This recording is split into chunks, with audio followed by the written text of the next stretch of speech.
Hello and welcome to another exciting edition of Victor Alonge on Real Estate.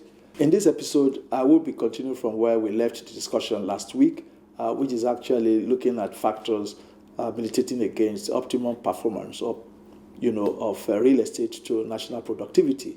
We'll be looking at the Land Use Act more in terms of why it has remained powerless in terms of bringing optimum performance from real estate. This and many more I will be addressing after this short break. Please don't go away.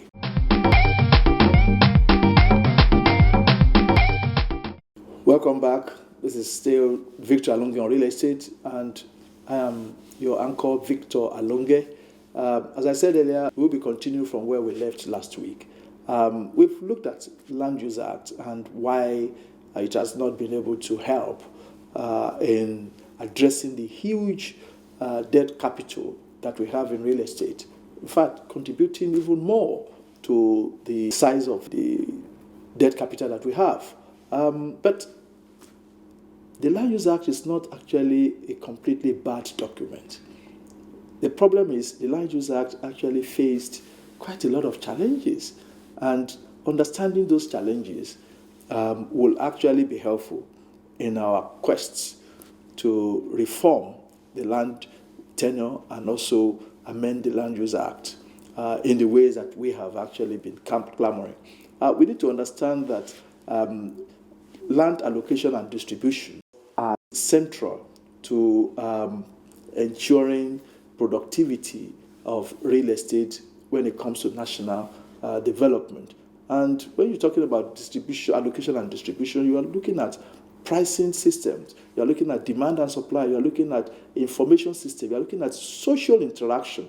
And in the real sense, which all this should ideally increase the level of accessibility to land. And if this interaction is not really at equilibrium, then you have a problem, as we have in most of our urban centers, of land allocation and distribution. We also need to understand that rapid urbanization with increasing population, and the various land, needs, of urban household have all, put pressure on demand. And when demand is pressured, then what we have is now allowing the pricing system to solely dictate the allocation and distribution of land, which is what constitutes, imbalance in the property market. And that is why we have this huge, informal market, and, which is actually increasing and at the expense, of the formal market, which the Land Use Act was primarily promulgated or enacted to promote. Because it is when we have formal market that, land assets will be brought into the formal market, and then they can then be made use of in subsequent productive activities. We've talked about making use of your equity in land, releasing it, for business purposes, all contributing to GDP. As we have heard from previous editions, debt capital is actually a negative influence on productivity. And the more we make efforts to ensuring that debt capital in real estate is actually reduced, the better for not just the practitioner, but the stakeholders and even the populace at large. We realize that in Nigeria, about 70 to 80% of lending contract in the financial sector requires some forms of collateral.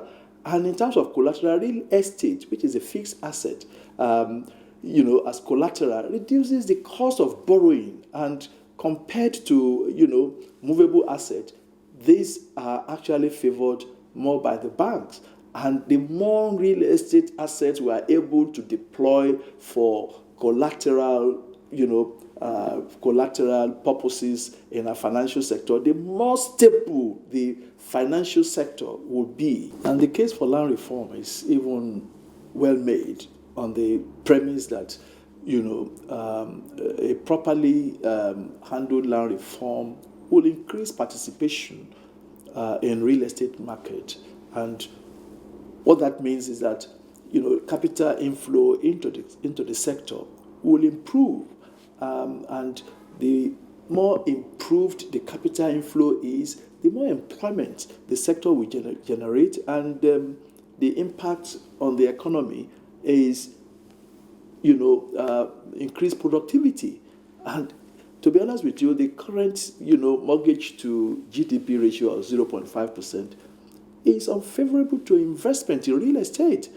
And we need to understand that this simple evidence shows that real estate contribution to collateral asset population in the financial sector is too low. And do we now wonder why our financial system remains fragile and volatile? Because, as I said earlier, real estate provides a much more secured collateral for bank lending. And don't forget, the purpose of banking or bank is to lend money.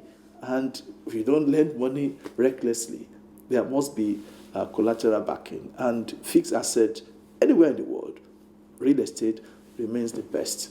And therefore, it will be important for our policymakers to understand that everything that needs to be done to reform our land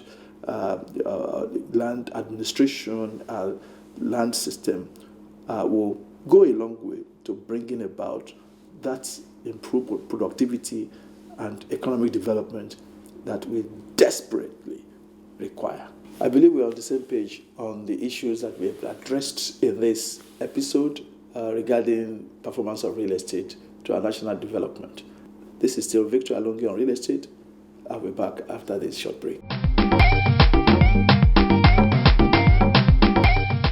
Welcome back. This is Victor Alonge on real estate, and I remain your anchor, Victor Alonge. I want to thank those viewers and listeners who sent in their various opinions and suggestions and ideas on the topics that we've been discussing since the last episode. And I also want to encourage those others who have not to please take advantage of this, because this promises to be an exciting show, and it is devoted to real estate, contribution to national development, promoting activities. Please do so by sending your contribution to info@victoralongeonrealestate.com. The address is displayed on the screen as we speak. Until I come your way next week with a brand new edition. This is Victor Alonge, your anchor, saying, continue to keep safe. Bye-bye.